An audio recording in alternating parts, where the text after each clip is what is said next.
Evening, folks. Thanks for tuning in. For those of you that are already, I'm sure more will join us later on. I hope you've had a good weekend. Obviously, it's been chucking it down. The weather's been horrendous. So if you've been out riding this weekend, you're probably still cleaning your bike. So we're doing another Dirty Talk show. As you can see, who we've got coming on tonight. So we're going to get them on shortly. First and foremost, big shout out to FXR. Bell, obviously, that sponsor the show, and our good friend Doc Wobbs, who's just had a knee operation, actually wobbles. So I hope you're not wobbling anymore. You know, you're sturdy on your feet, Wobbles. Get those comments start coming in. We've got guests on tonight that I'm sure would like to answer some of your questions. So all you got to do is punch in your question below on Facebook or YouTube. It pops up on my screen here, and then we can put the questions out. Bit of a rush to get this one done on my behalf. In fact, so much so, I've actually burnt my tongue on a chicken Kiev before going live. So if I struggle to get through this show and you see me keep doing that, it's because I've burnt my lips. Right, without further ado, let's bring in our two guests. There's a connection between these two, which we'll get to at the end of the interview. But let's bring him in. Multiple Enduro world champion, all-round Enduro legend, and now running his own series. And I'm glad I've got him on here because he told me he's a bit of a technophobe. But he came straight on, no problem at all. Ladies and gentlemen, Mr. Paul Edmondson. There he is. Actually, looking at it, Paul, you look more professional than anybody. You look like you should be on like BBC News. You know, when they get an expert in on COVID, you've got a pretty formal background there. Yeah, well, you know me, Jeff. Obviously, got a vast amount of opinions on various things. So. Oh, I'm looking forward to them. Yeah, yeah. We'll get onto them in a minute. And let's bring in my cohort. This guy. Let's just bring him in. Actually, running the More Sugar. There he is, Mr. Dylan Woodcock. Now I can't hear. Oh no, he's a nightmare. Which is probably a good thing. Is it your 4G, 3G, whatever you're working? Get the hamster, word you're saying. Get the hamster to run round more. Yeah. Check it. Anyway, we don't need this. I tell you what, I'll get rid of him. When you can hear me, Woodcock, put your thumb up. All right. Get him out of it. You don't need to speak to him anyway. Well, it was working just a minute ago, wasn't it? Anyway, Woodcock's going to be more of a regular guest because he does stuff with us at Dirt Hub. So, Paul, let's get into it straight away then. So, the weekend.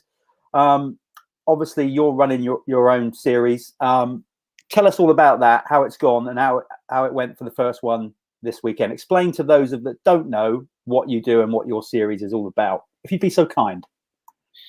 Yeah, well, obviously, for those that don't know what we do on the event side, at the moment, I've taken a bit of a back step, and we've got an events team now, which is headed by a former rider, who actually say former rider, still rides, Tom Sager.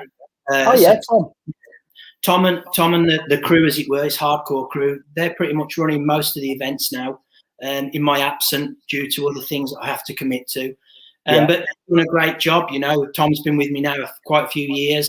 He's taken the role with him and Christine and plenty of other people. Yeah, they're just getting on with it and doing a great job for me. When did you start it? It's like the Fast Eddie original start. When was that? That seems, we're getting old now. I bet you're going to tell me something like it was over a decade ago, and I'm going to go, shit. No, it was a long time ago. I mean, 1997 was the first and original Fast Eddie at Hawkston Park. My God, really? Yeah. And I mean, it was the amount of riders that we had. The track got rough. Everyone got blisters. So I think by the end of it, they all remembered the original Fast Eddie at Hawkston. I mean, you're still going strong with running events now. So was it like, I've done a few events, got involved with the British GP, then doing our events. Was it, even with all your experience, was it a real baptism of fire when you did the first one? Did you actually get a little bit into it and think, oh my God, what am I doing here? Yeah, I mean, like anything, there's been ups and downs. There's been good years and bad years. But from the start, obviously, it's like anything as a rider. You're always thinking, what am I going to do when I retire? Luckily for me, I had some good people around me, and they were like, you really need to be thinking about what you're going to do when you stop racing and the money's not coming in from racing. Which, to be honest, I did. I kind of maybe did it a little bit early. But looking back now, it was a good thing to do because obviously it's been running for a lot of years and it's been getting stronger and stronger every year. you've seen the sport evolve quite a lot though as well. I mean, because when you were racing or competing in a world championship, won a world championship, there's certain sort of aspects of the sport that have spun off, like the extreme enduros, which you're now doing. Then you've got the super enduro. There's all these different facets of enduro now. So do you think that's diluted it or helped promote people riding enduro?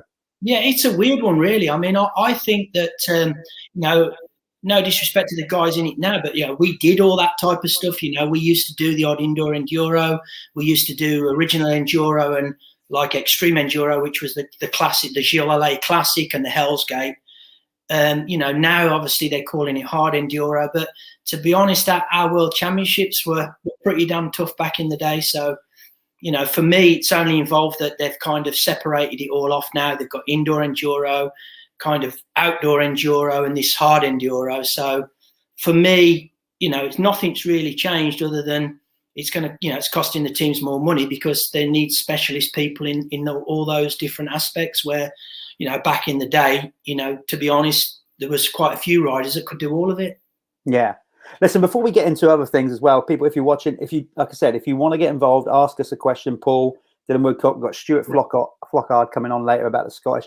As I said, just punch in and we see the comments. Even if you want to abuse us, cyberbullying, I know I shouldn't encourage that, but we're big enough and bold enough, Paul, to take it. Talking of hard enduros, extreme enduros, all that stuff. Now, at the past weekend, the Extreme XL in Lagres, I don't know how you say that. Yeah, That was all the bit, and you were straight on it. You were pretty outspoken, just saying it as it is. So to those people that missed that, what was your take on that? To go all the way there and not ride and get championship points, it all seemed a bit of a shambolic thing, didn't it? First and foremost, we all know what's going on in the world as such. So the COVID is really priority. As much as we all want events to happen, we have to respect what's going on. And I honestly feel that they didn't take that on board. And, they got there like we can do at any event and potentially cancel. But they just, for me, went about it all wrong. And, I'll be truthful. I've got a bit of a beef with them because, we ran 2 years for them. And in the third year, they changed direction, which fair enough, not a problem. But, not even to get an email, a thank you or anything like that, I thought was from a big company like that was pretty unprofessional, really. So, we've done our usual. We've gone off in our own direction. We pushed the British Extreme Championship. We've pushed all the stuff we do. And as I say, I just felt that it was an SHIT show, to be truthful with you, which, it was to drag riders all them thousands of miles and not put an event on. But then, you can't give championship points, in my opinion, for an event that's a super outdoor enduro and it's not an actual extreme race. Yeah. Yeah, for me, to be honest, I sat back laughing because I thought, crack on, boys. Did you have any kickback from your comments from, powers within the sport? Did they take? No, not really. As I said, it's just something that I feel, and I'll always say my opinion, rightly or wrongly. But as I've got older now, I actually think about what I'm saying. Whereas when I was younger, I didn't give a shit. I was straight in there. So, there's a reason whenever I post anything or I do anything, there's always a reason and there's always a method behind the madness. And, even in my decisions with business, not the big time businessman, but at the end of the day, I'm not stupid. I've been involved around the sport a lot of my life. And even with the KTM scenario as a dealer, I could see what was happening. And I walked away after 12 months. And now there's a lot of dealers saying, oh, I see why you did that. Well, it wasn't rocket science to work that out, Is that somebody at the door? That's my dog's in it. It's only a small dog. I mean, don't tell me about them. I've got two Jack Russells. Drive me insane. You get small dog and small man syndrome at times, don't you? Yeah, well, I didn't. Fair point. Shouldn't have said that. Yeah, I've got two Jack Russells. They make more noise than me. I said about people coming on and starting to possibly just have comments to insult us. Well, that's a good way to start comments coming in. You'll know some of these people. I will. Well, I hope you do. Otherwise, they're just damn right insulting you when they don't even know you. Where was this one that made? Here we go. Do you know this man? Richie? Yeah. Apparently your head's shining too much. This is quite a nice comment for the pair of us. Jack Fleming. Well, I don't know who that insults more, really. Yeah, well, Don't worry, mate. We're, exactly. We've got broad shoulders. We can take it. We have. Let's get some serious questions on the go then. This is Liam Williams. What was the best year that stands out for you? He just quickly wants to know, because we're going to talk to Paul for about 20 minutes or so, and then he's a busy man. He's got to get going. So let's get some of these in. So there you go, Paul. What's been your best year regards of competing? I guess Lee means by that. Without a shadow of a doubt, 1996, final year on gas before moving to America. We managed to win British Championship, Spanish Championship, World Championship, and finished second overall in the 6 days. And that was with a small gas team and mechanic Julian Stevens and Bonnie Giebelin. And again, just a nice, good crew around me, which enabled me to do all that winning in 1 year. Yeah. There's another question here. Let's just quickly pull that up. Where was it? It was about background somewhere. Of course, people can see these as well, but where was the background one? Oh, here we go. Danny Kidd wants to know this. This is public information service here at Dirty Talk. Quite right. Danny Kidd, Paul, are you planning on doing class colours, backgrounds on bikes, etc.? Yeah, see, that's another one. Obviously, he's been on the case today on social media. But no, we just had a good comment today that was asking us if we were doing different colours for the backgrounds so that when the riders are passing each other that they can see.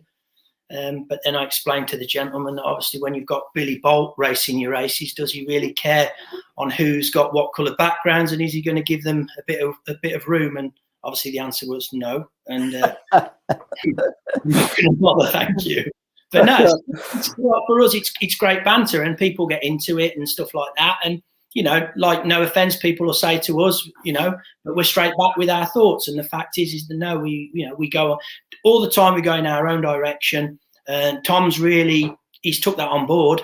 And he won't be not belittled with some of the top riders. But if they've got a fair comment and a point, we'll look at it and deal with it properly. If they haven't, we'll just basically say, get on with it and stop wasting our time. Yeah, fair play. I like this forthrightness. Where's there was one I just saw then. This might open a can of worms, but I know you don't care. Dan Mundell, what does Paul think of the current teams in Enduro GP? Oh dear Christ! Well, yeah, this one. I mean, this gentleman knows exactly very well as well. That's why he's asking it. Of course he asked. Yeah. Well, what do we think of the current teams? Well, obviously there's plenty of teams in there, which is good. It's good to give the lads jobs. Only downside for me is there's too many Italian teams in there. So we need to be looking at getting some GP teams in there, as it were. So maybe we can have a talk in the future, Jeff. And absolutely, mate. You can come on here whenever you like to vent off steam, anger, get anything off your chest as much as you want. I've got no problem with that. That's what the show is about. Or just getting the basic info across of what you want to do. It's good because, like, as I say, we've got a lot of great riders in the UK. And unfortunately, we haven't got any teams for them riders to be on, really. So, like, looking at it, if we've got the best riders, it's nice to be able to get some teams together. And like I said, I'm certainly looking at the future and doing something because I feel that even with the riders that we've got and the younger riders coming through, it's a good stepping stone for them. Yeah. Here's a good one from Craig Chamberlain. I know you know Craig. I think he's missed some words out here, though. Was the American dream it looks? I think by that he means was America the dream? No, that's right. Was America the dream it looks like? Yeah, well, for me personally, no, not really. I think if you're single, then it is the dream. If you've got a family, then not really. It's ideal. It's difficult. Like obviously, a lot of people know that Doc Wobb was my mechanic over there. And I think in the 5 years I raced there, we did 42 flights. Shit, man, I did not know that. What you had? Because Wobbs used to drive. Was he doing the Smith thing then, or was he just doing towards the end he did the Smith thing. But for me personally, I did 42 flights. Wobb was with me 3 years. And yeah, people forget that. I mean, I was at the airport one day and I just had enough of flying. And I said, look, I can't be done with this. And obviously, fair play to Wobb. He's like, come on, we got to go. We've got a big race coming up. You can't just not go. And then I think the turning point for both of us was we flew back on, let me get it. Yeah, we landed on September the 11th. Yeah. And they were like, oh, where are you? I'm like, oh, just coming out of Gatwick. They said, oh, you might want to look at the news. So obviously we looked at the news and pretty much, seen what had gone on. And we'd kind of flown out of that airport plenty of times. And yeah, pretty much then actually I decided that was enough. So I called it a day from racing in America, never went back. Yeah, because the traveling gets you, doesn't it? It's like, Yeah. that's the thing of a lot of people, anybody that's sort of raced at a high level, you chase the dream, it is amazing. You'd never like look back on it and think it was bad, but after a while, like any other job, it's a job, and it starts to grate. I mean, I should have had the family out there with me, really, to be honest, but you know, you just think you can do it. You know, you think at the time, you know, you just nip on a plane 6, 7, 10 hours, no problem. But he definitely caught up with me. But no, I mean, the people out there were really great. The teams were spot on. But I just found that it was a long, hard 5 years in the end for me, to be honest.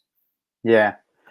Like you said, though, you went there, you did it. And of course, you got that experience. I bet you learned so much from being in America, regards of all the other stuff that you're now doing, running events and et cetera, et cetera. So the learning curve. Yeah, the learning curve was good. And again, you know, having Wob out there, because he knew the score anyway with everything. So that was a bonus. We just walked in everywhere and everybody knew him. So that was great. Yeah, good old Wobbs. Anybody that spent some time with Wobbs, particularly on the road in America, yeah, there's certain things that what happened on the road, stay on the road. I will get him on here again one day soon, and there's certain things we can talk about and what we won't. There's a few other questions, but before, let's just see if there's. Here's one. Daniel McCanny. He's just seeing if you're on the case already. He wants to know: is the test ready at Rogers Hill for this Saturday? Have you been down there yet? When do you get to a venue and actually set it all up? I've been going Friday morning now. Now the guys are there from Tuesday onwards. Yeah, I mean, he's just obviously Danny's, you know, he wants to come over and race it, but unfortunately he's got a quarantine in the Little Isle of Man, so maybe he can't ride. This one from Joe Wood. This is it. I don't know how you're going to answer this one, but it's a good question. They're on me. It's a good question, this one. Yeah. From Joe. Joe wants to know, this is almost basically saying, well, it's not who's your favourite son between Jack and Harry, but he wants to know who's the fastest son. Jack and Harry. Because in my eyes, the dad's still fastest, isn't he? Well, Dad knows best, doesn't he? Exactly. Dad knows best. Joe, answer to your question. We can answer it pretty quick, really, because at the end of the day, the World Championship's just around the corner, so all will be revealed. Well, I hope the boys are watching this. I saw that Jack was out at the weekend, wasn't he, doing a bit of motocross? Yeah, he's doing a bit of motocross. We're just trying to get him to mix it up a little bit, do a bit of motocross, enduro and extreme riding, and just, again, just still have a bit of fun, but at the same time get the job done. Yeah, cool. One more question then from Rich Eli. He wants to know, will you run an Enduro GP next year? I know next year is a long way off. We're just coming out of COVID right now and all that, but yeah, we'd like to, but again, biggest problem we've got in the UK is land. You know, I think the last GP, the proper GP, was at the Half Run, which was an absolutely unbelievable event in 2008. Something that I was very lucky to be able to ride. And I think that if we could replicate that again, the guys from all over the world would have a brilliant 2-day World Championship. Yeah, sounds good. I've got to, again, I'm making all these promises and I will keep them. I did say to somebody that I was going to race certain things this year, which I'm going to try and do. I was going to try and ride round 2 of the AMC Championship this weekend, but that's not happening. But listen, at some point, and I'm not saying this year, just for the sake of comedy value, I'm going to come and do one of your events to suffer badly, and we're document that. But let's move on to, I'm going to bring our next guest in, and my co-host, who's going to be not a regular co-host, but we're going to get him on quite often, Mr. Dylan Woodcock. Woody, are you paying attention or are you texting birds? No, I have a girlfriend, actually. Oh, sorry, Christ, I've dropped you in it there. No.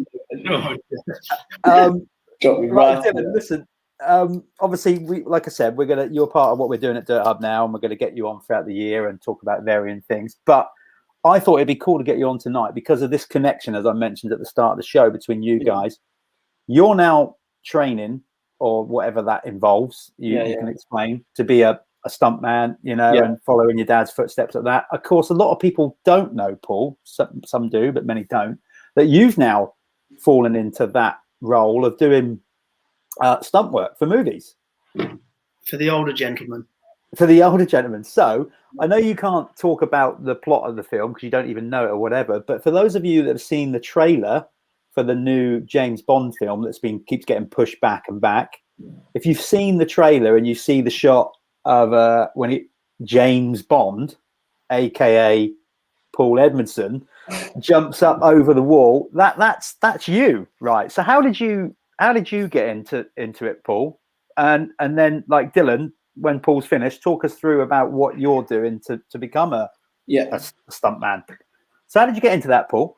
Well, just by the off chance, really, which is unfortunate. But Robbie Madison was on he did the Bond one where they were on the rooftops going across Turkey or wherever they were, and he was due to do the film called Jason Bourne, and he was going to double the Matt Damon on that. But unfortunately, he got hurt. He hurt his knee. And at the last minute, they asked, they're trying to find a replacement. And to be fair, Jamie Dobbs said, I know someone that can kind of do what you need to do on this film. And then they got me in, and that was it, really. I went for my trial, as it were, to see if I could slide the bike and do all the little tricks and stuff. And, yeah, it was good. And then they told me got to have a girl on the back. So that was even better. And she was young. Yeah. Be careful. Yeah, we got to be careful getting into the realms of getting you two in trouble. I'm sure that's fine, Paul. You know. So no, that's how I got started, really, and then from there it's progressed. Good old Dobber, eh? He gets involved. He gets his fingers in pies, does he, in a good way. Yeah, Jamie Dobb actually helped me out when I was when I got hurt from the road to recoveries too, with another guy called Mike Young, and Jamie was really good help there. I didn't even know he'd done that till I was laid up in hospital, and then I got a phone call, and I was like, "Oh, I didn't realise Jamie had done that."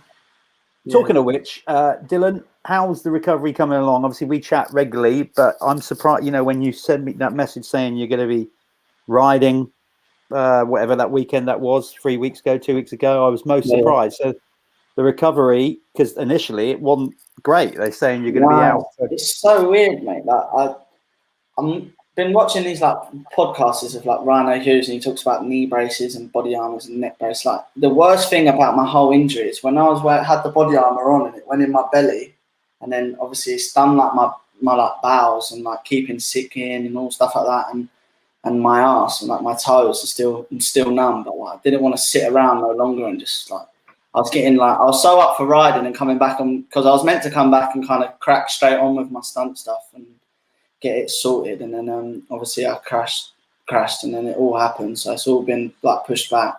But the worst thing is going to the toilet and feeling my toes. That's about it. My back's actually all right. I tested it out the other day, done that jump down the old track, and it was mint. When you say feeling the toes, you don't mean you're going to the toilet and touching your toes. You mean you've got no feeling. No, just got no feeling in my toes, and my arse cheeks. It's weird, and keeping stuff in, and even eating. It's weird, mate. It's so weird.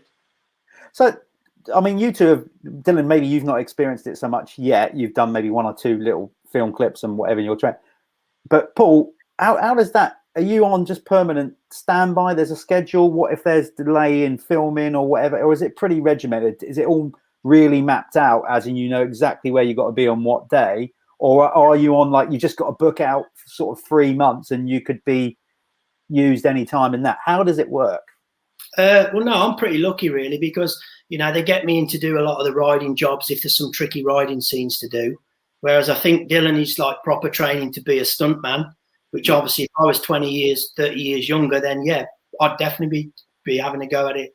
But, nowadays it's just for the bike stuff, and a lot of the time it can be no helmet. So, it's not just a case of jumping on and twisting the throttle. There's a lot of different elements that you have to look to. And obviously with my experience and my age, that does help me out massively. And had a few little issues at times, but luckily, again, through experience and being alert, I've avoided, possible little spills and stuff. So, that's worked well for me. And, I'm sure someone like Dylan is going to fit in really well, because he's got youth on his side. And again, with his dad and his background, then, it's going to be good for him. And I think for any rider in that position to be able to have something on the side, a bit like I did with my events when I was still racing, still at a good level. I had the events going on, and I do think it relaxes your mind because you're not then thinking, shit, you know, God forbid what happens if I do have a bad accident, you know, what's going to happen then? And I think, you know, for someone like Dylan, it's going to be a great option to have that in the back of him, because when you have got something in reserve, 9 times out of 10, you don't need it. You can succeed in what you're doing, and hopefully that'll help, will work for Dylan. Yeah. No, you're right there, actually. Like when I feel like people that ride, and there's nothing to come out of it, you know, there's no like other plan, like you said then a minute ago. Like I feel like when I've kind of stopped and look at bikes a bit more fun and tried to crack on with a bit more work or whatever, and my results got better as it went, because I wasn't maybe not thinking about it other time. You're doing other stuff, you're learning, like you enjoy it a bit more. So no, I think you're right the way you just said it. What's going on with the training then, Dylan? Tell me. You need like, it's not like Paul's well known in bikes, and he gets a lot of work through bikes and stuff like that, because he's the kind of guy they go to for bikes. And in the stunt world, you need like, it's like 7 skills, and the skills you have to have certificates and all the skills and all stuff like that, and it takes years. Yeah. Okay. So what are those 7 basic skills? Mine's bikes, cars. I've got to have a fighting one, trampolining, scuba diving, rock climbing, and I haven't figured out the 7th one yet. Because so what happens though? Does somebody come out and assess you? Yeah, you have to get like, some of them you have to enter competitions, or some you have to kind of like, it's nuts. It's not like a quick. That's why many people don't do it. It's because it's so hard to do. Do you know what I mean? But once if you've got a bit of a plan on how you're going to do things and know people that have done it, like it's lucky, like I have my dad, so I know people that have done it and stuff like that. So it's easier to find like, oh, how do you do this, and what's not the quickest way or the easiest way, but what's the best way to do it, you know, because they've all done it. My dad was in the Navy, that's how he got most of his skills. And then when he come out of the Navy, he was, I don't think I could really hack the Navy nowadays, or the Army or something like that. I don't think I'm built out for it. I was just going to say, it's a bit like that. It's a bit like being a sort of like marine training for the movie world. He's nuts, mate. He works. I know that your dad's bonkers. Must be like one of the hardest working people I know. Like through COVID, he nearly lost his head. Like where he wasn't working or getting like, and couldn't get out of the house. He was like losing. I thought you meant literally. Then I thought that's the kind of mad shit that Lenny would do. Mate, he decapitate himself. He's known in like his little. He lives in Chichester now, and he's known in Chichester as the Chichester Otter, because he'll work all week long, and then as soon as he's get a day off, he's like out on his paddleboard in the sea, and like people trying to catch waves, and he's just going around in circles and circles. Like he's a nightmare, mate. But like, is he still jumping out of planes and doing all that shit? Yeah. He wants to come to America next year and do a lot of that. But like I've grown, like we used to butt heads, and I'm sure Paul's done it with his kids as well. Like they're butting heads and all that type of stuff, and screaming and shouting, "You should do this, you should do that." But like now I've grown up a bit, and now I'm getting into the stunts, and Dad's done the stunts. It's another thing that's not motocross, you know. So like we can start skydiving, and we surf a little bit here and there, go on the boat, and that, like it's a bit more like, I wouldn't say like another hobby, but it's like hobbies that me and him are doing together, so it's good. Yeah. Are you Eddie, are you and Jack and Harry going to start jumping out of planes together? It'd be like a new series of that Breaking Dad, wouldn't it, if they got you doing that? No, sometimes I'd like to send them pair out of the plane first. It's something in my head, you know. I actually just search it up because I didn't realise that Paul's son was Jack Edmondson, right? Yeah. I met Jack, right? I met Jack at in Holland at Schijndel. I turned up. I went with my dad and another kid that was on Team Green, and there was an enduro day, and I seen this kid like come around this enduro track, and I was like, he's got English flag on his helmet, and then there was like this. It was literally in a chicken shed, like I remember that.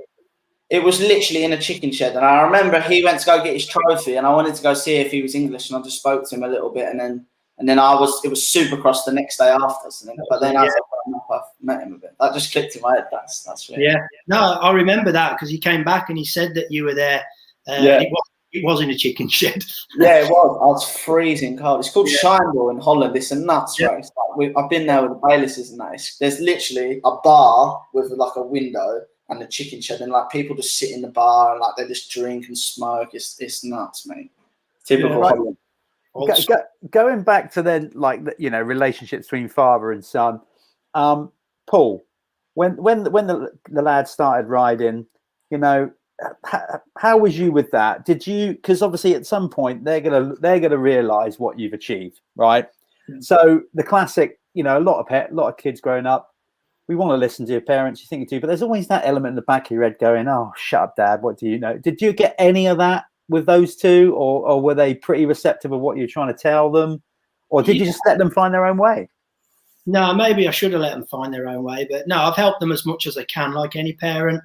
I think what's happened now is that it's the same old story. Obviously, kids have changed and times have changed since when I was racing. Yeah. You know, the enduro sport has changed in the fact that it's almost like three disciplines now. You've got like the enduro side, you've got the motocross side, and you've got the extreme side. You know, when we were racing, it was just hardcore, really. It was just enduro and a bit of motocross. I was lucky when I was doing the motocross side of it. I had Jamie Dobb and Paul Malin to practice with. So my speed for enduro was based off them two. So, you know, that we used to go up the desert. Don't know if anyone remembers the desert, but that was at Mass. Yeah, I've never been there, but I've seen so much of it. It looks amazing. You know, and I spent most of my time as a kid trying to, you know, keep up with them for 1 or 2 laps, which actually was great because a special test was probably 5-6 minutes. And then the enduro side, because of my trials background, worked really well. So, you know, it all clicked. But like I say, nowadays the guys have a different discipline. It's probably just like Dylan now. You've got the supercross and the outdoors, and you know you have to condition yourself, and that's something that probably I don't understand as a rider now because I don't ride like that.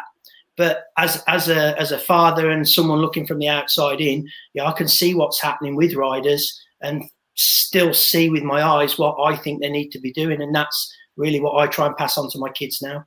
Yeah.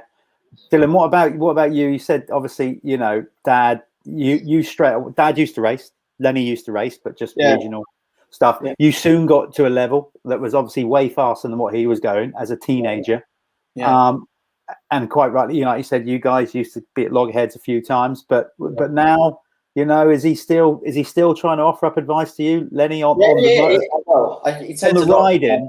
Yeah. Not so much on the riding anymore, eh? Or is he still? I wouldn't say so much on the riding. To be honest with you, since I was been like maybe 17, late 18, he never doesn't get to come so much because like now I rode that year with Revo and he wasn't there, and then it couldn't come, and then Supercrosses obviously you can't just leave work, you know what I mean? But oh mate, we used to butt heads badly, like bad, because I think he because my dad had nothing when he was younger, you know, so when he started getting things and cars and like houses and started buying me bikes, I think he wanted me to be like I don't know how you say it, but like so clean and straight with it all. So I'd be like, if I didn't win, it wasn't like, oh, you know what I mean?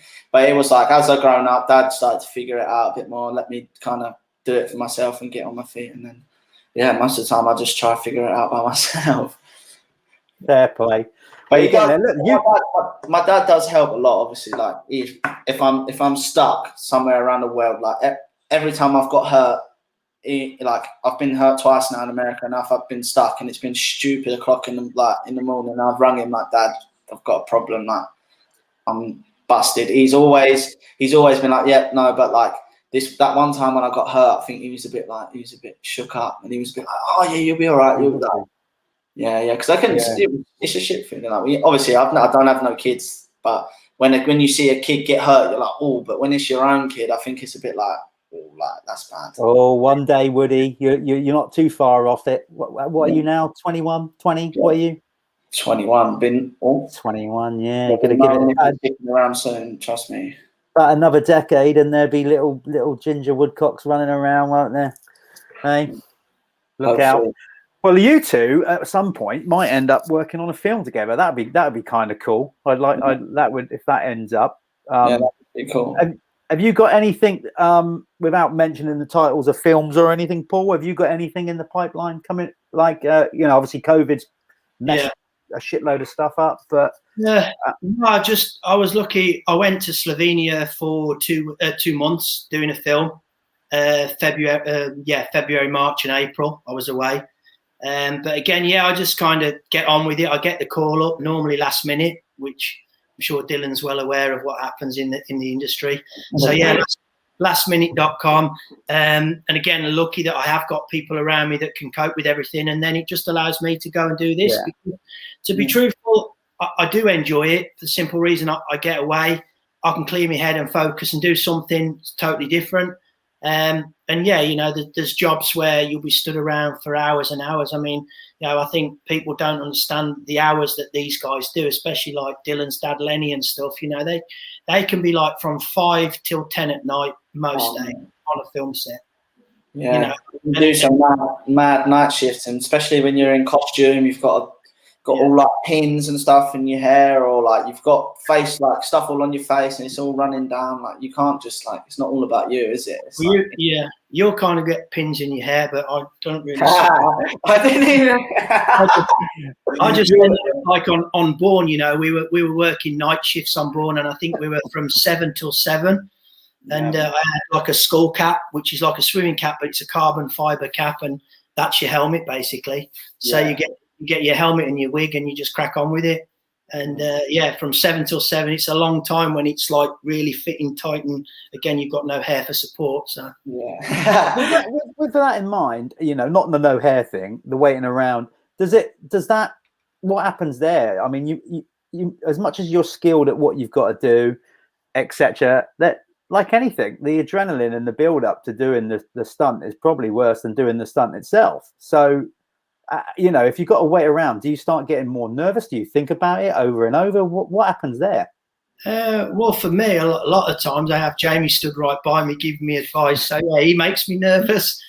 No, you've got, as I say, you have a good team around. You've got a lot of people getting your backs. I think the biggest thing for me, and probably like for Dylan, when he starts to do what he does, it's like, you know, you're so used to jumping on the bike and maybe having a look at stuff and a little bit of a run up and down.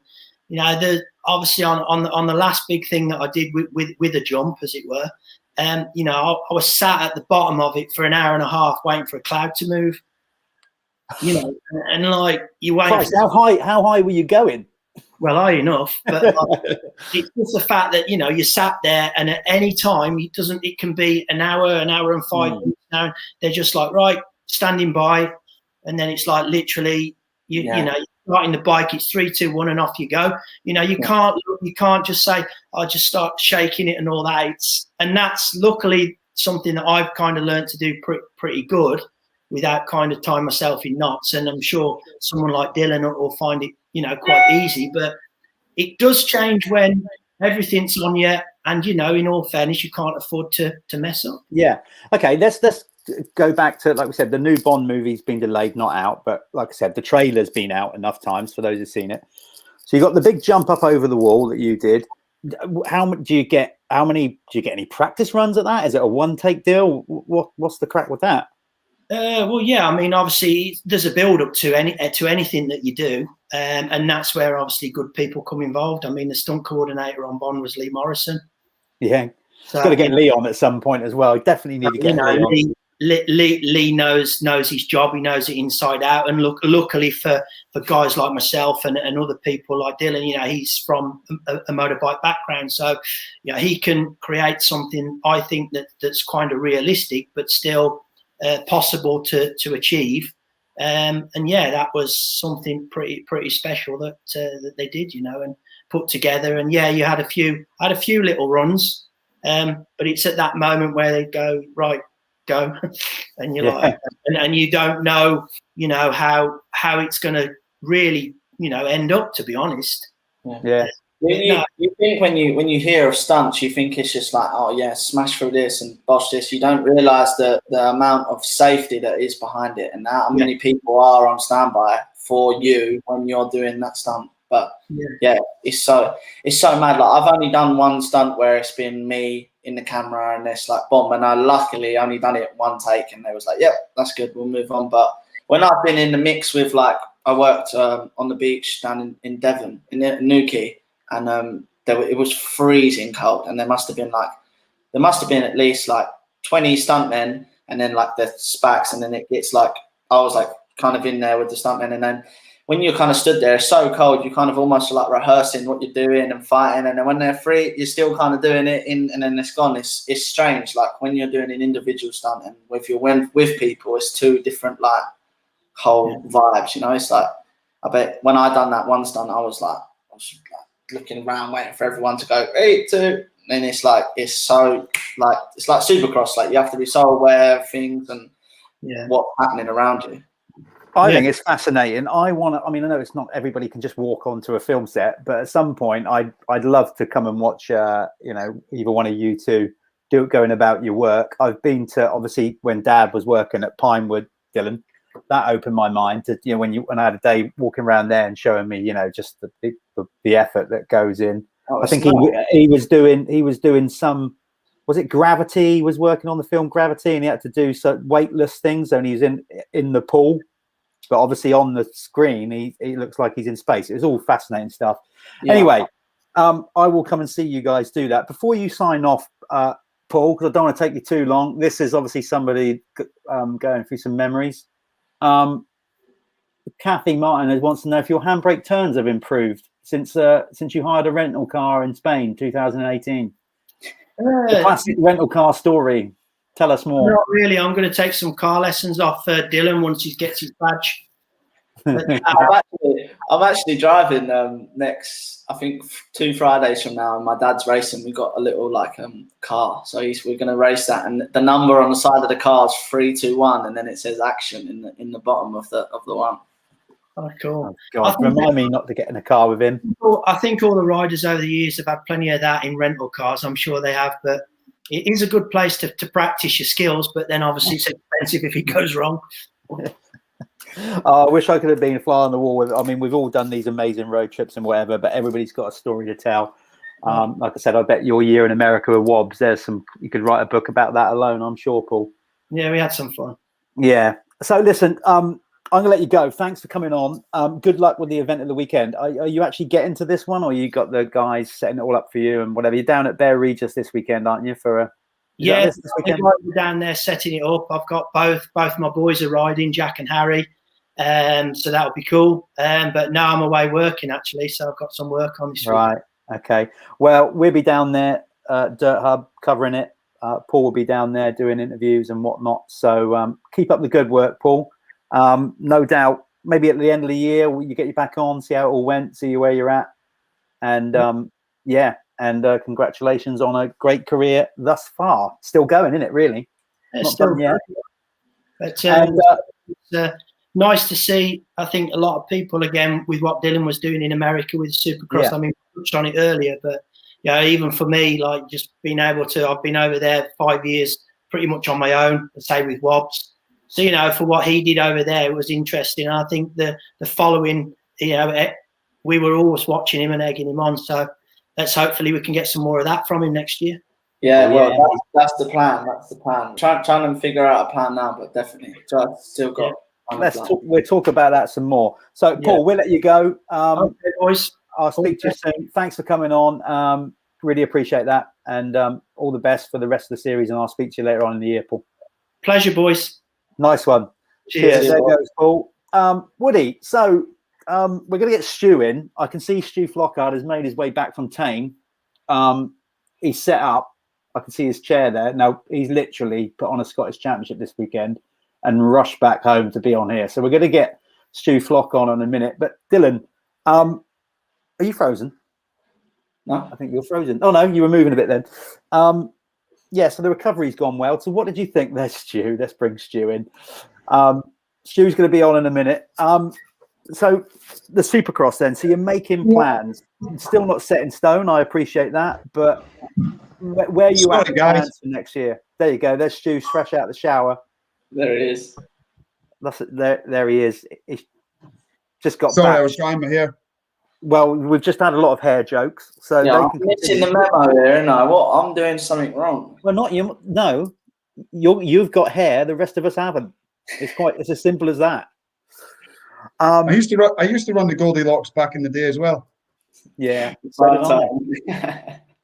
Bizarre, incredibly. I used to have hair down below this Oakley logo, but those days are long gone.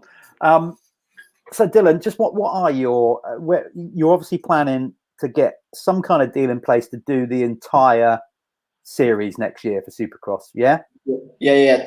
Well, definitely the 250, 100%. But if all goes well there, then there is a possible. Well, I wouldn't see why there wouldn't be an opportunity where I could ride the 450 class and like at least make the night shows and kind of get a few good starts just to get my name out there. But no, I've been speaking to a team with some of the two teammates and another rider possibly that's going to be on a team. They're like my good friends in America anyway, so they're like the people I kick around with. So yeah, hopefully it kind of works out. It's a team called Team All South. It's just like a privateer team, and the lady Abby was there when I first rode, and she kind of knew because Nick Schmidt rides for the team. That the guy that won the LCQ money, the $44,000 from PulpMX. Right. Yeah. And then he kind of said to Abby, "There's this kid coming over, and he's like going to come and race, but he's getting here like 2 weeks before the event." And then obviously when I rocked up, she was kind of like looking, and I said, "Oh," because I didn't have a plan. I just went and had a flight, and then I rang her, and I'd never even spoke to her on the phone, or I haven't even met her or anything. I just rang her up and said like, "Hi Abby, it's Dylan. I'm a friend of Nick's. Can I pay you some money to put my bike on the truck? Like bring my bike with Nick, put it on the truck and keep it on there." And then she's like, "Yeah, no worries. And then she met me, and it kind of went not paying to like kind of being there, like in the clique a little bit. And then me and Mickey was doing our own thing. And then, yeah, she kind of said to me when I got hurt, because my bike stayed on the track the whole time since like round 2. So it's been to every stop, just I haven't been there. Yeah, it went to everyone. And then Roger, it's been to everyone apart from Salt Lake, I think, because Roger Larson brought it back for me. I owe him some beers for that. But you should have put it out at every round, advertising potential sponsor spaces on it. Yeah. If anyone wants to sponsor me next year, there you go. Yeah. How much for a Scott MX logo on it? Oh, yeah. We're talking business. But yeah, that's the plan anyway, is to go back 100% because I feel like I'm still young and still got time, a little bit of time. So I want to kind of crack it and get at least one good season in where I can go like, that was cool. Like, got a good result. Fair play, Stu. Fair play, because let's be honest, Stu, I know you would have loved to have done something like that. I know you've been to America several times, you know, obviously after your career's finished, even during it, spent some time over there with, what was it, the Ride MX? Who did you go over there with? Sam and the guys? Sam at Ride California. Ride California, that's it. So you've been there enough times. And obviously, you know, you like a bit of Supercross and that back in the day. So fair play. Boy. It would have been cool, wouldn't it, to be able to do something like that? Hey, Dylan, mate, I was watching you in the season before that crash. We were pumping, shouting for you. It was good to see you. You were flying, man. Yeah, I was trying. But that's like, it wasn't a good feeling when I crashed, but I was having so much fun. I think that's how the results were showing. And everyone was messaging me. Like, I replied to every message. Like, everyone that messaged me, I tried to anyway. So it was cool. And everyone that has, like, watched me in that, it's mint because I was the only one there. You've turned enough heads, like you said, to make a plan to go back and get a level of support to do the whole series. Yeah. I just think it's cool that everyone from England actually watched and was like, and Scotland too. Yeah, and Scotland too. Sorry about that. Yeah, because they're watching Dino as well. The fact that they went to, I've been there with Brian Mack. I hate it. Where? That Tang track. It's brutal. It's brutal, mate. I know why you hate it. I've been up there before with Alexander Brown. That 1 year I trained with Brian Mack, and it was me and Brownie, and he was loving it, mate. Like, it was -. It's right near the sea. It was perfect, mate. I had a coat on, and I was just like, what are we doing up here? Yeah, we normally run the first round of the Scottish Dare March, and it has been known that we have to clear the snow off the track in the morning before we can race. Yeah, it's nuts, mate. It's just like this little town in the middle of nowhere, but they've got like this little hotel, and it's got like a bar, and it's mad, mate. It's crazy. Yeah, they do. The track is deep, man. I did a lap this morning on Jamie Law's 250, mate. It was brutal. It was holes, more holes, just holes. How video of J-Law, send me the video, bro. J-Law was videoing me. I was like that, hanging after a quarter of a lap. I was just going to say, Stu, how many laps before you were genuinely puffing? Oh, no. Like, I just pulled the lid on. I didn't have any kit on, just helmet only. Okay. So, Jamie stayed the night last night in Tain, possibly that hotel you mentioned, Dylan. and they came wanting to do a good hard day's practice. But you know what? After one lap, he was like, "What are we doing? This, we did a good day's racing yesterday, so the track was rather rough." Talk us through that then, Stu. Because fair play to you. We've known each other a long time, but without doing the old blowing smoke up backsides and all that kind of stuff. From where I am, way down here, down south, it looks like you've really got a grip on the Scottish MX scene and making a difference. So you must be proud of the work you and your team are putting in. Round one, you had to change the date or the venue, didn't you? And then all of a sudden, and then the Bridgestone gets called off, and then everybody's on the blower to you, and you get like a proper good turnout. I mean, some of the racing and stuff. I've seen the videos you've posted. Yeah, a few videos, and it was for Tain, mate. You don't understand how far away Tain is. There was a lot of people there for how far away that track is. So fair play. Hey, good. So you were both watching? Yeah, I saw a bit of it. Yeah, absolutely. Hey, sick. The Scott MX audience is growing. Well, that's the idea, isn't it? I mean, as I said to you earlier, Tain's a long way to go for people that live in Scotland, for Christ's sake. It's 3.5 hours from my house. Yeah. I'm right in the middle of Scotland, and my partner Louise is here. This is now our third season running the championship. Scottish Motocross has been up and down the last few years. Obviously, the long-standing federation is the SACU, and then we had MCF came into Scotland, and there was a bit of toing and froing as to what the Scottish Championship was going to do. And Louise and I just sat and watched it, and obviously our son Troy was competing at that time. He was only on an automatic 50, and we stuck a hand up and said, "Look, we're interested in taking over this place, but we don't want to battle against anyone else." And then the opportunity came up where the previous organisers said, "Right, okay, we've had a go. That'll do." So I came in and managed to take over the running of the Scottish Championship, and you know what? Year one was pretty good. It immediately went in the direction that we wanted it to go. Year two, last year, 2020, we started off well, like we said, first round at Tain, and we were lucky to sneak that in actually in March before the lockdown obviously just took a grip of everyone. So we had a 6-month break last year, but then we were lucky enough to get going again, and this time SACU fully supported us to get permission to run. And I tell you what, man, it was like after lockdown, everyone was just so gagging on getting on the bikes, or some people had managed to ride. I mean, I'm lucky, I've got my own track, so we can ride. But man, it just blew up. And then over the winter, I've tried to use social media. I think the reputation has grown and it's really blown up. I mean, yeah, true, Jeff, you said that race was cancelled down south, but I promise you, man, we were going to have a good entry anyway. Oh, sure. No, I'm not absolutely true. I know that, yeah.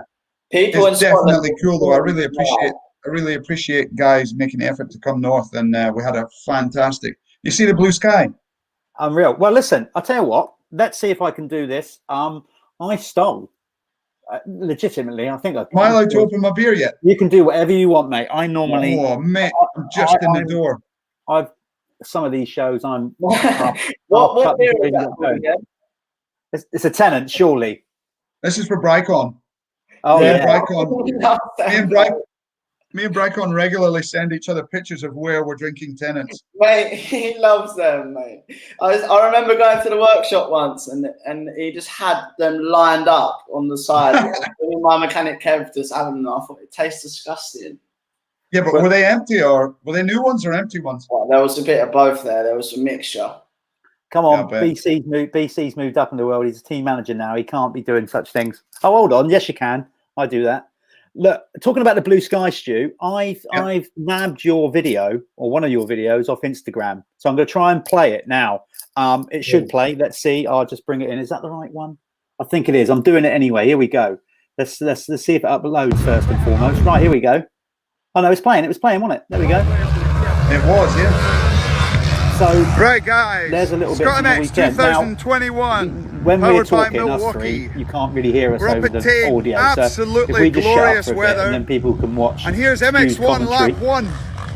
Brad Todd in the lead, closely followed by Sean Simpson.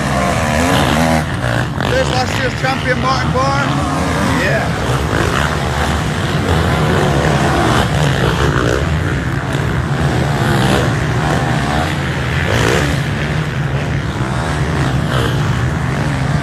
I won't play it all. Yeah. So that's a little taster of how good the place is. I mean, it's proper, isn't it? I mean, that is like deeper than looks nearly as deep as Lommel, if not deeper. Dylan, you've ridden it. Is it? Yeah, is it similar? It's amazing track, but like I've only been there and it's been freezing, so it's been hell. Yeah. But I think the Scottish guys are used to riding there in the cold. Yeah. Oh, yeah, that's what I said before. Like you played that video. People in Scotland are keen. Like there's tracks there that are like what's that track that they raced at the British? It's called Lucas. Yeah. Oh, Lucas. Yeah. That's it, Lucas. Yeah.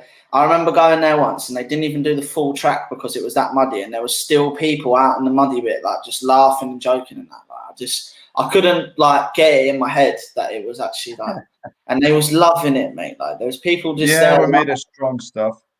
What's that? We're made of strong stuff. Yeah, you definitely see. are. We're shandy drinkers, Dylan. We are, aren't we? We're south of the Watford Gap. The bike's going back in the van, mate. Well, yeah, obviously, we were like I think everyone knows we were booked in to race at Duns, but unfortunately they had a lot of rain, so it was a last minute.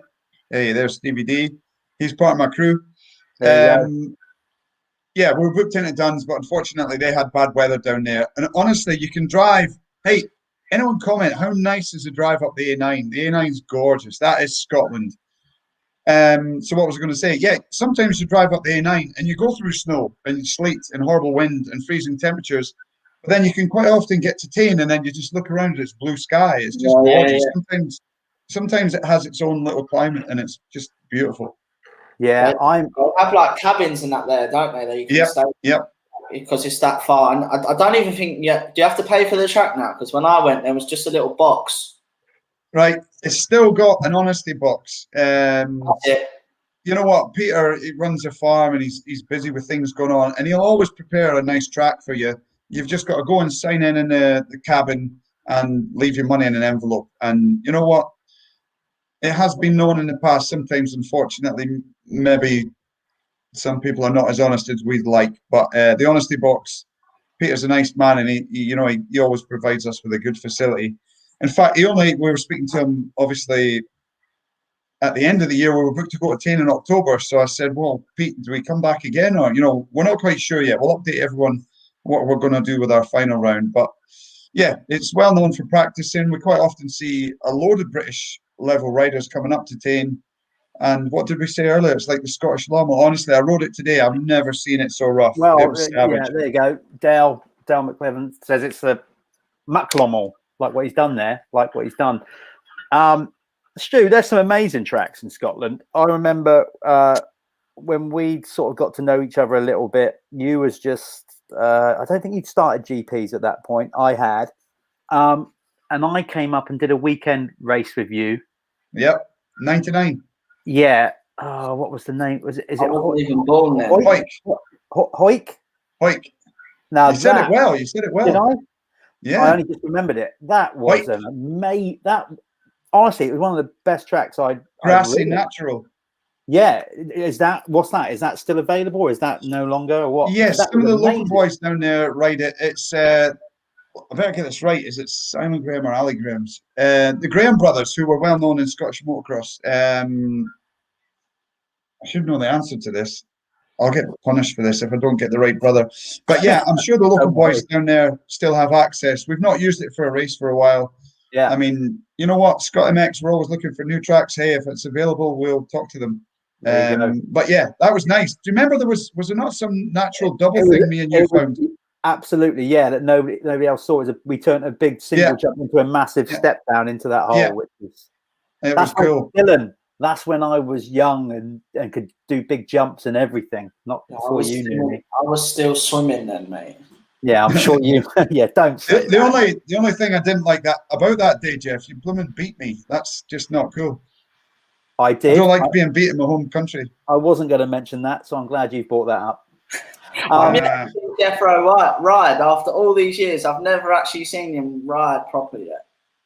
What do you mean properly? Like actually ride. He never did, Dylan. He never did.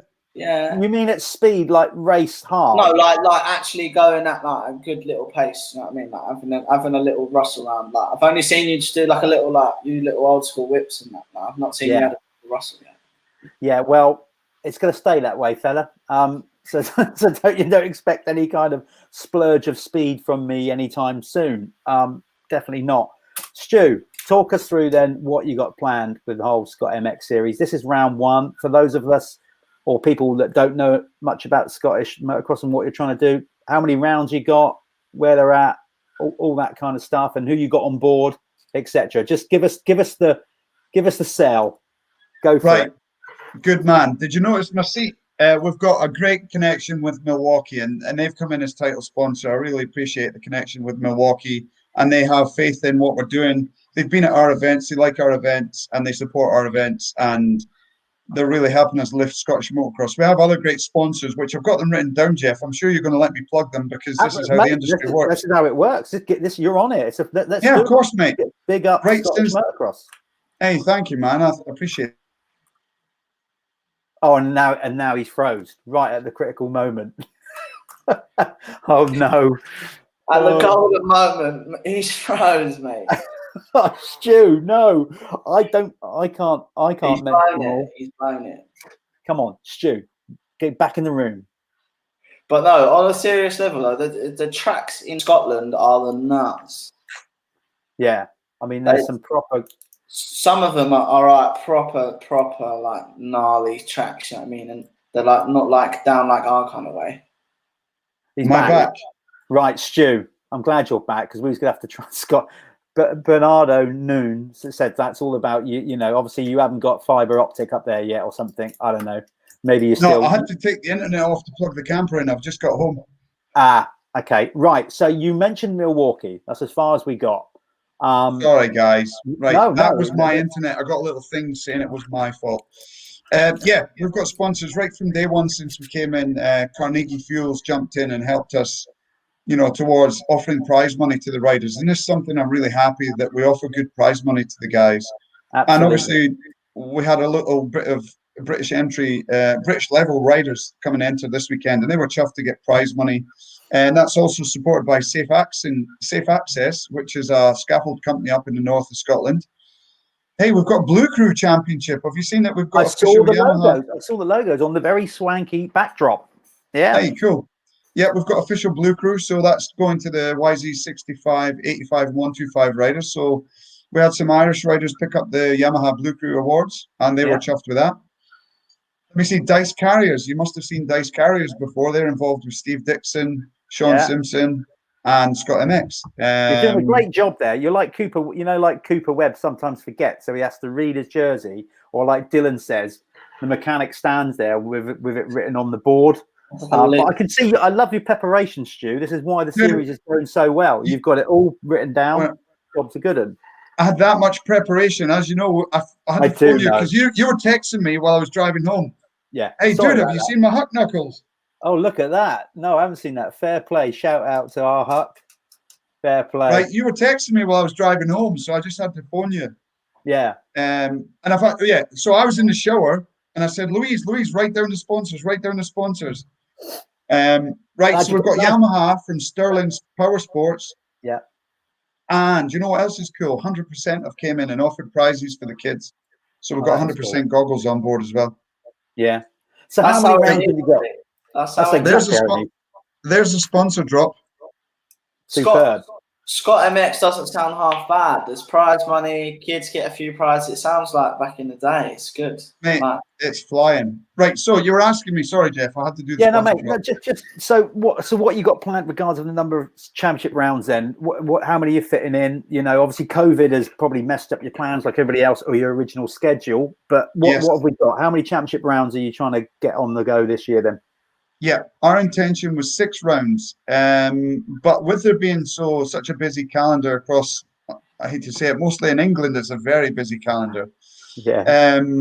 And there's a popular twin shock series in Scotland. There's plenty going on. You know, people can have family commitments. We're going to offer 6 rounds, but allow 1 dropper. So if for some reason you have a valid reason you can't make 1 round, you know what? We're quite happy to allow a dropper. So our next round is in June, a track on the West Coast, which we've raced before. It's not a very well-known track, but it's actually owned by our SCCU motocross chairman, Loch Gilphead. It's beautiful, another beautiful part of Scotland. and it's a track that I've ridden myself, and it's very nice. Round 3, have you guys ridden at Doon at Scott Gardner's track? Dylan has. I haven't. Looks I- amazing. Mate, that is so good. They've been killing it That's one of recently. the tracks I was just about to say. It's amazing, mate. Have you seen the sprinkler system? Yeah, that's what I was saying to Jeff when he was froze. I said some of the tracks up in Scotland, mate, are just unreal. You wouldn't even That's get what it's known for. Yeah. Our tracks is the bomb in it. Yeah. No, Doon is where my dad actually learned how to ride. He got his KX100, and that was the first track he rode ever. Ah, Is that sick. right? Yeah. He got a Kawasaki. Maybe they 100. should put that on the entry when you drive in. Doon, the home of Lenny Woodcock. That would sell it. Hey, Yeah. have you heard of Riney? We're also going to Riney. Have you heard of that place? Not that one. It is No, I so haven't. good. Yeah, really good. And we're going to Desert Martin because we've got a loyal support from our Irish riders. Yeah, which makes sense. Short trip over on the old Oh. Stena fast track thing, whatever it is. Yeah. Hey, is Richard McEwen watching? Richard, how old's Richard McEwen? Is he my age? I don't know. Richard's not showing on my comments thing. I don't know why not. Maybe he's watching Hey, on man. something else. He was riding 10 yesterday and he's still going good, and he must be my age. He was still going well. Yeah. See, that's the thing, Stu, though, isn't it? You've got to keep going. Eastwood's the same. See, never stop. Yeah. The minute you Yeah. stop for a period of time, a long period of time, it's hard to get that mojo back. I can tell you, well, to find the motivation. to be Completely honest. agree with that. Yeah, I just don't even bother anymore. Yeah. Eastwood straight up beat me one time at a Sid Cup race, like straight up. Oh, yeah. Just waxed me. Hey, Jeff, you and I in Eastwood have had some good times. Absolutely. Yeah. On and off the track, to be honest. More off the track. Correct.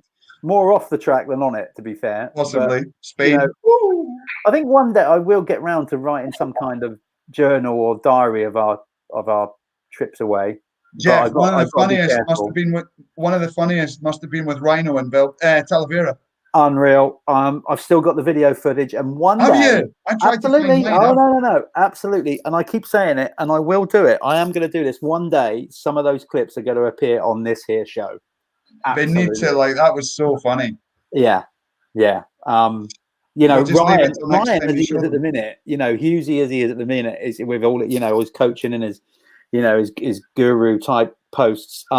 He was actually, pretty more chilled out back then when we made that video and raced him on the C90.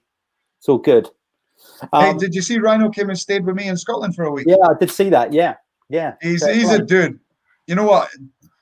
It's funny. He's getting a lot of attention right now. Like you said as well, Dylan. Did you not mention Rhino earlier while I was quick drying my hair? Yeah, I just mentioned about wearing knee pads and the body. He says about all that stuff and that, and then some of it, I think it's all down to you, isn't it? Really, at the end of the day, it's up to you. Personal choice. But when the body armor went in my gut, and it's just plastic, isn't it? Like you can. I think now, I don't know, but in FIM, I think you have to wear a certain one. Right. It has to be like FIM or approved or something like that, but I don't know which one I was wearing. I think it was just like an Alpine style one. But the stuff that Rhino says, a lot of it does make sense. And he said about a neck brace thing, and Marvin took it off, and he only went and won the weekend after. And that was crazy. Yeah, that was crazy. Nuts, mate. What you need, Woodcock, is more guts. I don't mean as in courage. I meant just more guts around your midriff.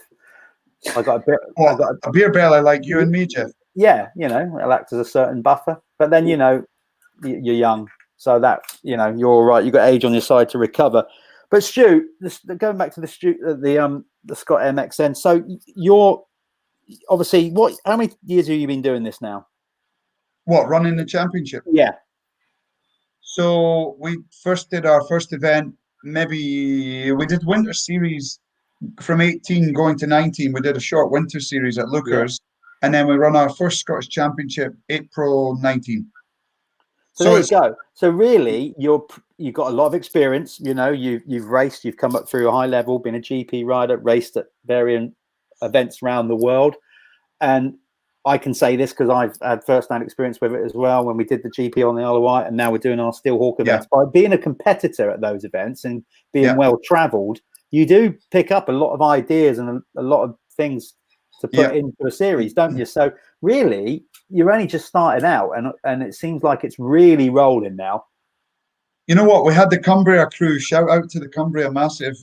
Jamie Law and Brad Todd and his mates stayed up in Tain last night. I've been chatting with them this morning. They're good lads. And Will Miller, big guy, Will, asked me, he said, how long? And I said, well, this is just the start of our third season. And he was like, wow, blown away at what we've managed to achieve so quickly. Hey, you know what? I've shouted out our sponsors. Can I just say thank you so much? Some of the guys that have commented have been some of my team, like Start Team. I've got such an awesome team. So, hey, I'm getting the credit right now, and I'm on the interview with you. Hey, Jeff, dude, thank you so much for bringing me on and allowing me to talk about it. Come on, anytime you want to talk about what's going on up there, No, thank you. This whole Dirty Talk show is about UK off-road motorcycling of any description. So whenever you want to come on, mate, just let us know. Thank you. Well, so, hey, I've got to speak for my team, and I just want to thank my team. We've got so many messages, man. Honestly, we were still tidying up awnings and flags and tents and signs and stuff. It's a lot of cleanup to do after an event.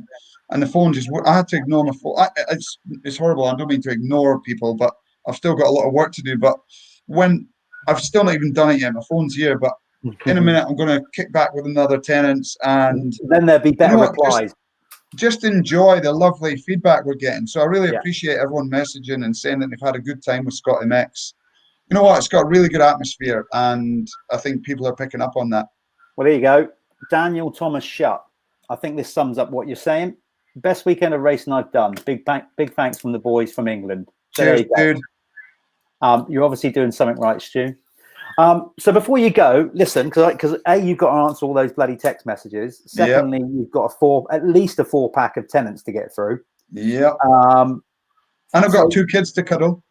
You got all that, yeah. Well, you've had your shower now. Probably even had a chance to put any deodorant on yet, or whatever. Obviously, got I was going to go and hug your missus, but you've already got her doing admin. So fair play to that. Yeah. I've always got her doing something. So just before you sign off, just to remind everybody, what date is the next round, and where is it again? Right, it's called Loch Gilphead. Search it. Well, can I just mention something else? It's actually right beside Kilmartin, where the one and only Grand Prix came to Scotland in 1978. Right? Yeah, what a track that Honestly, it's just up the road. So anyone coming to Loch Gilphead, I might even, I better not commit to anything. I was going to say I'll lay on a coach and I'll take a coach trip. No, I won't. I'm not committing to that. No. But, dude, I go and check out Kilmartin sometimes. Just 1978, I was born in 79, so it was before I was even born. Yeah. You can still actually hear the echo of the bikes. You can still hear the bikes. Is that right? It was that good. I've seen pictures from that event, and it looked amazing. The venue. Beautiful. So, yeah. So fair play. Well, listen, Stu, you're going to get all the support from us at Dirt Hub and whatever. And thank you, mate. Because our country as a nation, as United Kingdom, which you're still in at the minute, you might not be 2 years down the line. Who knows? But, you've got English riders coming up to ride, and hopefully I know that they're, like I said, they shot up there because the Bridgestone got cancelled, but I'd like to think now they've had a taste of it. If there's ever a Scottish Championship on that doesn't clash, some of them will come up and race it, which is just great. I'm pretty sure they will. And shout out to the Irish posse too. Yeah, of course. So keep and Welsh. All across the board. Yeah, this United Kingdom. Hey, we've got this little kid, Cameron Berry. Do you know him? He's sick. He rides a Cobra. He's a lovely little kid. I'll speak to his dad tonight. Cobra! Don't start Woodcock on Cobra. He started his career on this a Cobra. Thing rips. Yeah, Cobras are the one that I'm not even going to explain it, but it's just if you're not on one of them on the 65, you've not had a good 65. Oh, well described then. Maybe you could get a job with Cobra as an ambassador, Woodcock, going forward with comments like that. At the moment, I'd have to recommend a Yamaha, to be honest, from Sterling's Powersports in Scotland. Great pick. Great pick. Unreal. It just flows off the tongue. You're getting better and better at it, Stu, all the while. See, experience and alcohol counts. Hey, this is the first one. It's hitting me already. Brilliant. That feeling that washes over you. You've earned it, mate. You've absolutely earned it, putting on a stellar weekend. Guys. So listen, stay in touch, Stu. Get about your work. Your work's not done yet. Get answering those text messages.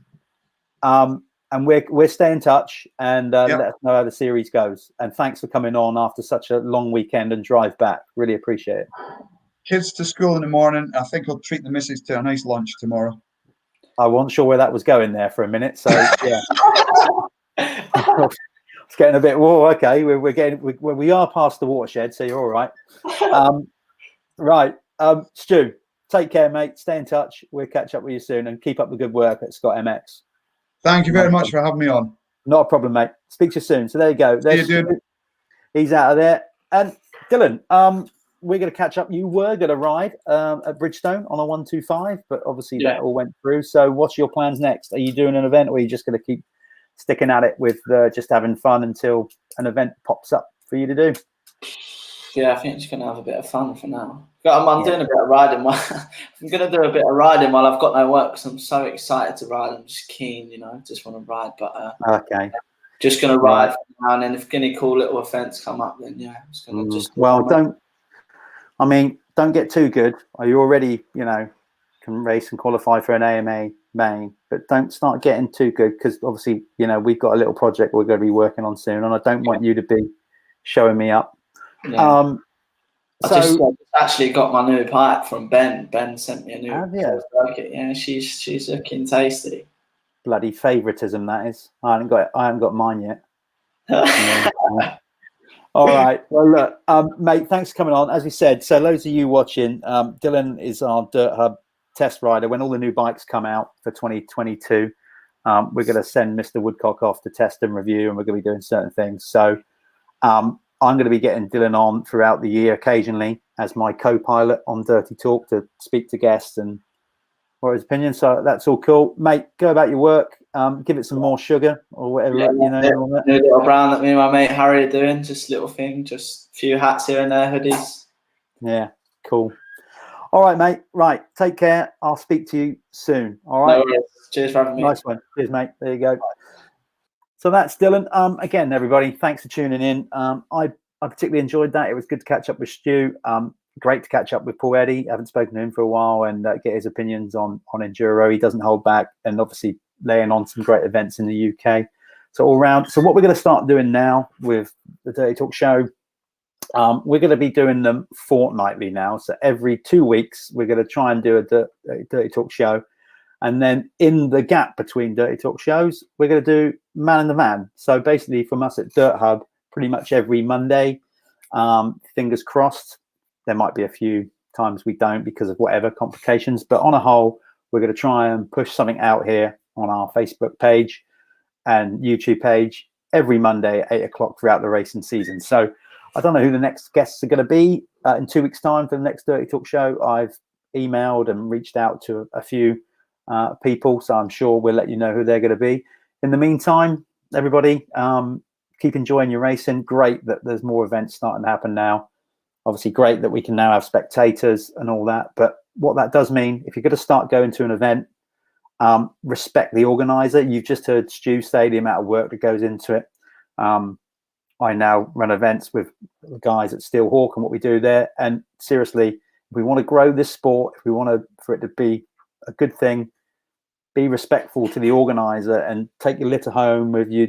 It makes such a difference. So that's me preaching, but enough of that. I'll see you in 2 weeks' time. I'll see you next week, next Monday, with a Man in the Van. I'm going to be going to the AMCA Championship this weekend at Nymphsfield, so I'll probably get something from there, and I'll catch up with you next Monday. So see you then. Have a good evening, everybody. I'm out of here.